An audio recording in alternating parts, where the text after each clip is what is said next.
Parce que Zoro, il voulait y aller directement. Donc déjà, ça contredit un peu le côté Loki faible si tu ressens ce danger-là. Je suis pas sûr qu'un personnage un peu comme Usopp, Luffy peut se dire c'est quoi cette puissance? Non, je pense pas. Donc le fait que Zoro et Luffy l'aient ressenti, c'est pour ça que Luffy il part initialement. Il part parce qu'il ressent une présence. Il ressent une présence qui lui donne des frissons. Je crois qu'il dit un terme comme ça, selon la trad. Et c'est à cause de ça, il y va. Et une fois sur place, il sympathise de fou avec lui. Et même il se pose sur lui, il s'allonge normal, il discute. T'as une vraie complicité. Les animaux, c'est des faux méchants. Les mecs, les humains là, qui les maltraitent, c'est des faux méchants. Ils jouent les méchants. Donc ils sont en train de jouer un rôle. T'as l'échange avec le Dead Mushi. Il discute avec une personne au loin. La personne au loin lui dit directement, en gros, je sais que t'es un bon gars, arrête de faire l'acteur. Et il s'énerve. Donc il a un rôle. Mais moi je pense qu'il est allé bien plus loin que ça. Je pense qu'il s'est sacrifié pour sa nation. Et que Loki, qui est affilié au mensonge, il a menti pour le bien de tous. Je pense que Harald, le roi Harald, soit c'était un chien de la casse, un gros mytho, soit il s'est passé quelque chose d'horrible au moment de sa mort, mais je suis pas sûr que ce soit Loki qui l'ait tué. Ou s'il l'a tué, c'est parce que c'était un chien. Il y a ces deux solutions-là. In fine, en sachant que la porte du château était fermée et que personne sait réellement ce qui s'est passé à l'intérieur, je pense qu'il a pris la responsabilité pour que le rêve de son père, ou l'image des géants tout du moins, ne change pas. Il est parti du principe de se dire c'est moi qui l'ai tué, c'est moi qui ai fait ça, venez tous, je vous prends. Et il a pris la mer directement. Il s'est donné un rôle pour préserver la mémoire de son père. Pas forcément pour son père, mais pour les géants en l'occurrence qui le vénéraient, et pour éviter peut-être même, in fine, que Warland renaisse. Peut-être que grâce à ce move-là, en prenant l'entière responsabilité, il préserve en fait, il préserve entièrement Elbaf. Donc moi je vois bien un flashback où en fait on va voir qu'il a tout porté sur ses épaules, tout seul depuis le début, et il est resté enfermé autant d'années sans bouger pour le bien de tous. Voilà. Ok, c'est le bon. Batman. Bah écoutez, Mais je suis d'accord avec toi en vrai. Sony a décidé de nous spoil tout l'arc. C'est le Batman. Pour moi, franchement, ça peut tellement être ça à 100%. Ça peut tellement être ça, frérot. En plus, c'est tellement bien raconté, incroyable. Pas du tout. Non, mais franchement, mais pour rebondir à ce qu'a dit Hoken, c'est ça. En fait, bon, le côté de Zoro et qui se méfie de lui, Zoro, en vrai, il se méfie de beaucoup de gens. Un petit peu tout le monde. Mais pour Luffy, t'as raison. C'est toi avec Neil, ouais, vous l'avez dit, Luffy, comment il le ressent et tout, il le ressent pas comme étant une merde. Maintenant, pour moi, le seul truc qui fait que c'est un petit peu paradoxal, c'est le fait que le mec, il fait que dire, je vais détruire le monde. Il a dit 2-3 fois. Donc, je pense que, bon, soit il se donne un genre, soit c'est métaphorique. Hein, peut-être que ça cache quelque chose. Mais en tout cas, c'est typiquement du Oda, de nous faire dire par... en fait, il fait dire à beaucoup de persos, lui, c'est une merde, il a tué son père et tout, pour qu'au final, on apprenne qu'en fait, c'est un bon gars. Donc, je partage totalement ton point de vue. Et pour le côté puissance du monsieur, je suis d'accord, en vrai. Hein, c'est quoi l'intérêt? Parce qu'en fait, c'est pas un perso qui impacte quelque chose. C'est pas incohérent, c'est pas illogique. Par rapport à tout ce qu'on nous raconte de lui, il a un gros niveau. Maintenant, certes, si on dit qu'on nous a mytho sur le côté...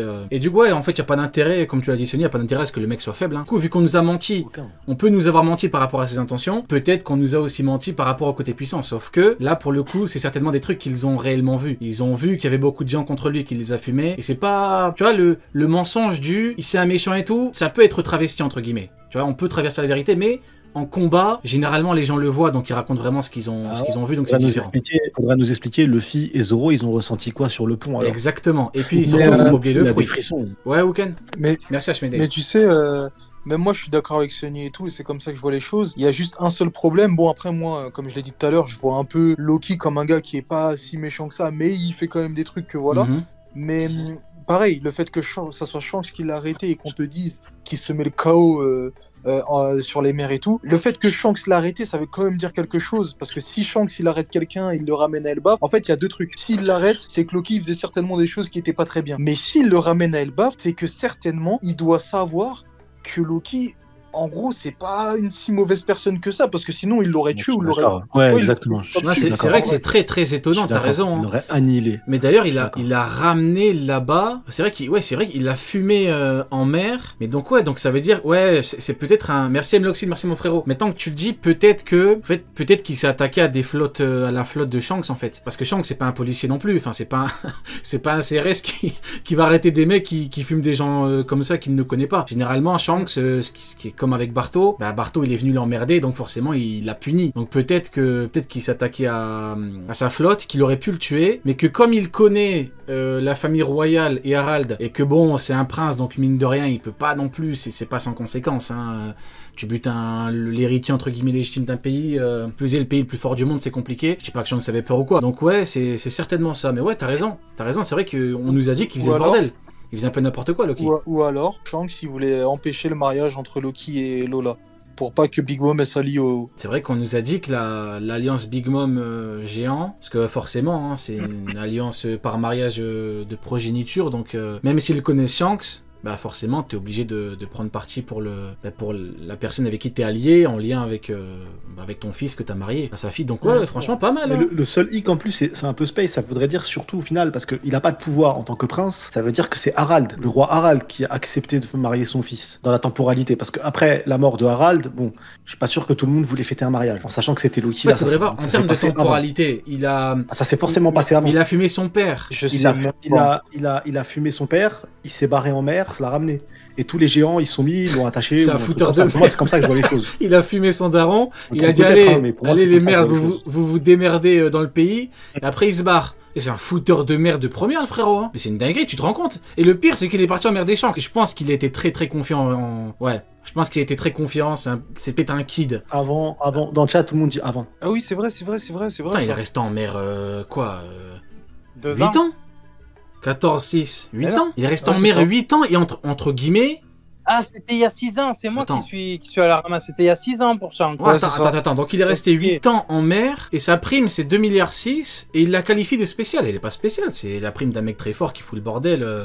Mais attends, par contre, ce bordel. On sait pas exactement quand est-ce qu'il est... Parce que ça paraît logique qu'il tue son père et qu'il aille en mer, mais en vrai c'est pas dit qu'il est parti directement. Mais le truc c'est que wesh, il peut pas se balader sur les pas. Ouais, c'est ça le problème. Ça on le verra durant le flashback, c'est sûr on aura les informations là-dessus. Le point intéressant surtout pour moi, ça veut dire que s'il y a mariage, ça veut dire qu'il y a Harald, et ça veut dire que Harald il était prêt à s'allier avec un empereur. C'est surtout ça, même si c'est Lola qui a refusé in fine, mais si ça parle de demande de mariage, je suis pas sûr que Loki ait la capacité de décider. Il était mort, Harald. Ouais, mais du coup il aurait jamais rassemblé les géants, parce que du coup il a tué son père. Parce que je veux dire ça dans la temporalité, c'est vrai, c'est un parce qu'il n'était pas le roi de Elbaf. Tu vois, Hogan, pour moi, il y a un problème dans le sens où une fois que tout le monde pense que c'est lui qui a tué le roi, je vois aucun monde. Surtout que là, on nous dit vraiment que tout le monde le déteste. Genre, tout le monde le déteste. Il y a pas un mec. Genre, chacun veut être Joy Boy. Chacun sont capables de stab pour le titre de Joy Boy entre eux. Mais ils sont tous unanimes sur le fait que c'est un chien de la casse, notre ami Loki, et qu'ils le détestent. Mais pour autant, soi-disant, Big Mom est ultra bien renseigné. Ouais, c'est vrai. Loki il l'aurait mis à l'envers. Ouais, t'inquiète, les gens ils sont avec moi. Ouais, t'inquiète. En fait, non. Moi j'ai une théorie. Ouais. C'est que parce que ce qui est sûr, c'est qu'il y a 14 ans, par rapport à la temporalité, on sait que Lola elle s'est enfuie il y a à peu près 6 ans et quelques. C'est la temporalité qui est donnée. Donc quoi qu'il arrive, ça c'est sûr à 100% que Lola, le moment où elle allait se marier et tout, c'était vers il y a 6 ans. Ça c'est sûr à 100%. Maintenant. Moi j'ai une théorie, c'est que Loki, c'est un prince. Big Mom allait se servir de Loki pour justement rassembler les géants, mais elle allait faire de Loki le roi. Et le truc c'est que là on voit qu'il y a Shamrock qui est arrivé, et il voulait faire à peu près exactement la même chose. Il est parti voir Loki, il sait très bien que Loki est enchaîné, il sait que les gens ils l'aiment pas et tout, parce que sinon il le laisserait pas enchaîner, mais il voulait se servir de lui pour justement mettre Elbaf sous son commandement. Et ben je pense que les deux ils voulaient faire exactement la même chose, et que la clé pour contrôler Elbaf c'est Loki. Mais comment tu contrôles les géants? Ils ont l'air, je sais pas, je trouve ça un peu bizarre dans la manière de raisonner des gens. Qui aurait utilisé Loki? Qui aurait utilisé Loki pour prendre le contrôle des géants? Bah, pour moi, Big Mom, c'est ce qu'elle voulait faire, et Shamrock, c'est ce qu'il a essayé de faire aussi. Ouais, mais les géants, vu qu'ils aimaient tous le roi Harald, ils auraient jamais accepté de suivre Loki, vu qu'il a tué Non, mais justement, est-ce que ça veut pas dire que c'est son fruit qui est au centre de ce phénomène-là là Ouais, peut-être. Hein. Ouais, bah en tout cas, c'est très intéressant parce qu'en termes de temporalité, t'as totalement raison, Sony. T'as soulevé un vachement intéressant. Bah, c'est vrai que. En fait, depuis les chapitres, c'est le truc, je pense, et je me dis, bah, on aura la réponse lors du flashback, ça sera très clair. Mais pour l'instant, j'arrive pas à m'expliquer. Et peut-être qu'Ken a raison sur le fait de se dire, oui, il cherche à utiliser Loki pour utiliser Elbaf derrière. Mais encore une fois, les géants, ça a l'air d'être un peuple extrêmement fier, de fou furieux. Bah oui. Je les vois pas se soumettre à une décision de Loki en sachant que c'est eux qui l'ont attaché. Donc c'est pour ça que j'arrive pas à comprendre. Et ils ont décidé qu'il y avait pas droit à Elbaf, le château personne n'y va. Attends, mais surtout qui décide de se bourrer la gueule tout le temps. Mais surtout qu'en gros, c'était un petit peu entre guillemets devenu un paria vu qu'il a buté le roi et il se barre. Donc en fait, il était en mer et il était, comme on dit, persona non grata, genre sur Elbaf. Il pouvait pas revenir. Parce que dès que Shanks l'a ramené, ils l'ont enfermé. Dans le chapitre, on nous dit que c'est un mec malin et tout. Peut-être que le mec, il a les carottes Big Mom, hein. Peut-être qu'il allait prendre Lola et se barrer en mer avec elle. Hein. Peut-être. Bah, l'amour est dans le pré. Bah sinon, comment tu justifies le truc en termes de temporalité? Vu qu'il pouvait pas aller là-bas. Je pense qu'il voulait juste prendre Lola et se barrer, quoi. Franchement, je pense que c'est l'explication la plus logique. Je vois trop les mecs, les fermiers dans l'amour et dans le pré. C'est le délire. Après, quand on regarde bien, Loki s'est Et fait Yonko dans le capturer pré. par Shanks. Ouais. Loki s'est fait capturer par Shanks. Ça veut dire que si ça se trouve, tout Elbaf ne suffit même pas à arrêter Loki. Donc en vrai, il s'est échappé et tout. Bon, moi, on attend d'avoir plus de détails parce que c'est compliqué de... Bon, on va être obligé, mais là, en tout cas, personnellement, je théorise énormément, mais pourquoi il est parti en mer et tout? Peut-être que c'était son rêve, peut-être que... Je sais pas, en tout cas, il est parti en mer. Parce qu'il voulait plus de lui, je crois, non? Parce que le peuple veut plus de lui, vu qu'il a tué le roi. Le peuple, il veut plus de lui, mais... Est-ce qu'en termes de force, avec son fruit du démon, ils sont capables de l'arrêter? Non, mais tu connais, genre si le peuple est contre toi et que en plus c'est des mecs fiers, ils vont pas je pense qu'il faut partir du principe que Loki c'est un gars bien. Et donc s'il a pris la mer, je pense pas que ça soit le genre à détruire ou à tuer ses semblables pour le plaisir, ou tout du moins pour les dominer. Parce que je pense que si jamais sa force, il l'a réellement et le fruit du démon, il l'a, il y a un monde où quand il sort, il massacre tout le monde. Et je pense pas que ça soit le mood du personnage. Je pense. Je pense pas. Ouais, pareil. Hein. Pareil. C'est pour ça qu'il y a cet élément-là à prendre en compte. L'avant-dernier chapitre avec le loup. Ouais. Il lui dit si ton heure est arrivée, incroyable. pars dignement. Wow. Ah, j'ai des frissons, frérot. Non, c'est trop. Tu vois ce que je veux dire? Ah, c'est trop. Incroyable. Ah, Incroyable, tu vois.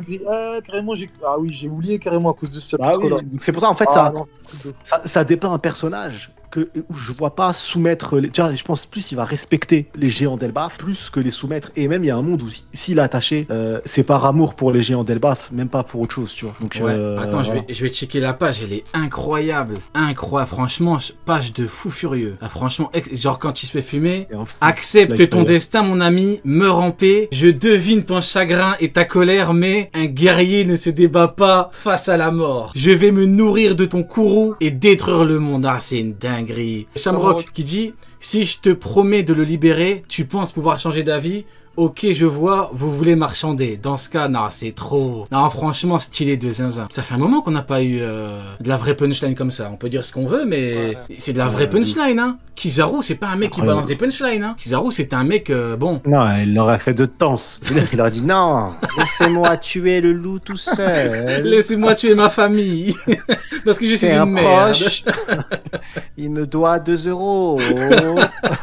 Je te jure. Mais ouais, bah franchement, big up encore une fois mon frérot Hashmayday, big up mon frérot. Mais ouais, franchement, écoutez, franchement, Loki, en tout cas, bon, en vrai, on peut dire qu'il fait l'unanimité, hein. Là, pour le coup, c'est pas un flop, hein.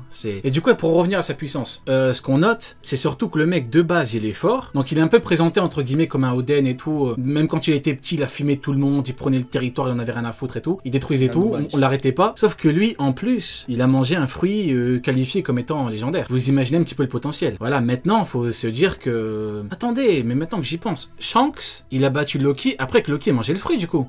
Donc, Shanks, qui n'avait pas l'âge de son prime, qui n'avait pas encore dans les alentours de 40 ans, qui était un peu plus jeune, a battu Loki. Avec tout son équipage. Tu penses qu'il avait tout son équipage? Je pense que ouais, mais toi, t'es frérot aussi, toi, t'es... Est-ce qu'on peut vraiment te faire confiance pour parler de Shanks, frérot? Je pense vraiment que t'es le moins qualifié, frérot. T'es un anti-Shanks. C'est comme... Bah, parce que c'est un anti-Shanks. C'est comme si moi, tu me poses des questions sur Barbepoire. Je peux pas. Tu vois, je suis pas qualifié. Parce que je suis... Parce qu'on a des agendas. Non, attends, parce que l'agenda de Wuken, il part... On va en parler. Parce que c'est Shanks qui est parti voir les membres du Gorosei. Si c'est plus le cas... Le divertissement. On va en parler, t'inquiète pas. C'est pour ça que j'ai dit ça va chauffer aussi. Ah, le divertissement. Mais du coup, bah, on va en parler juste après. Mais du coup, par rapport à Loki, Shanks, il avait quoi, 33 ans 6 ans 39 moins 6. Je pense qu'il avait 33 ans. Oh, on est sur Cross Guild ou on est en cours d'algèbre? Je te jure. Ouais, 33 ans. Il y a 2 inconnus dans l'équation. Bon, abuse, frérot, c'est une soustraction. Abuse, toi aussi. Mais ouais, 33 ans, il a fumé Loki avec le fruit. Est-ce qu'on ne s'emballerait pas un petit peu? Après, ça dépend, en vrai, on n'a pas le contexte. Vous savez, moi, je demande toujours le contexte. Avec les victoires, les combats, je peux pas demander un contexte pour un tel et pas pour un tel. Donc là, je sais pas comment il a fumé. Enfin, je sais pas comment il l'a battu. Donc, est-ce que, comme le dit Wuken, il a eu besoin de son équipage? Ce qui, en soi, on pourrait dire que c'est honteux. Et pourtant, je suis un grand fan de Shanks, hein. Mais si Shanks à l'époque il est pas à son prime, il est pas niveau Yonko par exemple, que Loki lui à tel niveau, est-ce que c'est honteux d'utiliser ton équipage plutôt que mourir. C'est débattable, mais bon, de mon point de vue, je pense que Shanks voilà, n'aurait pas envie de crever, il préfère utiliser Ben Beckman qui lui tirait des petites balles dans la gueule. Non, ça dépend, on n'a pas le contexte. Pour moi, Loki c'est un gars intelligent et je pense que si jamais Shanks il a lâché son Haki des Rois comme un Haki des Rois de dégénéré, il n'a pas forcément eu besoin de lâcher plus pour qu'il décide de rentrer à Elbaf, tu vois. Ouais, mais Loki, je vois pas le personnage comme un mec. En fait. C'est ça le problème, il a battu. Ouais, mais je sais pas si cette histoire c'est vrai. Je pense que sur Loki, en sachant que quand on connaît le personnage dans la mythologie de Loki, je pense que énormément de choses sont fausses. Sa puissance, personnellement, j'ai pas de doute, rien qu'à cause de ce qu'a ressenti Zoro et Luffy, j'ai aucun doute là-dessus. Mais et je pense que des gars comme les Chevaliers Divins, pareil, quand ils sont en face d'un mec, ils sont capables de ressentir si c'est une fraude ou pas. Ouais. Je pense. Bah, il aurait pas recruté déjà s'il était nul. Voilà, donc ouais, c'est bien ce que je dis. Donc c'est pour ça, pour moi, ça va dans ce sens-là. Mais je pense que beaucoup de choses sur Loki, actuellement, dans le flashback, on va se dire ah ouais, c'était faux. Ah justement. Ouais, bah... Vas-y Neil, après j'ai un truc intéressant à dire. Ouais, Loki dans l'Eda de Snorri, c'est quand même le mec qui a fait le plus de, comment dire, qui maîtrisait le mieux les illusions, le prestige comme ils appelaient ça du coup dans la mythologie norroise. Prestige du prestidigitateur, du coup ça vient de là leur prestige. C'est ça, c'est ça, ouais. En gros c'est comme dans le film de je crois que c'est Nolan, hein, le prestige.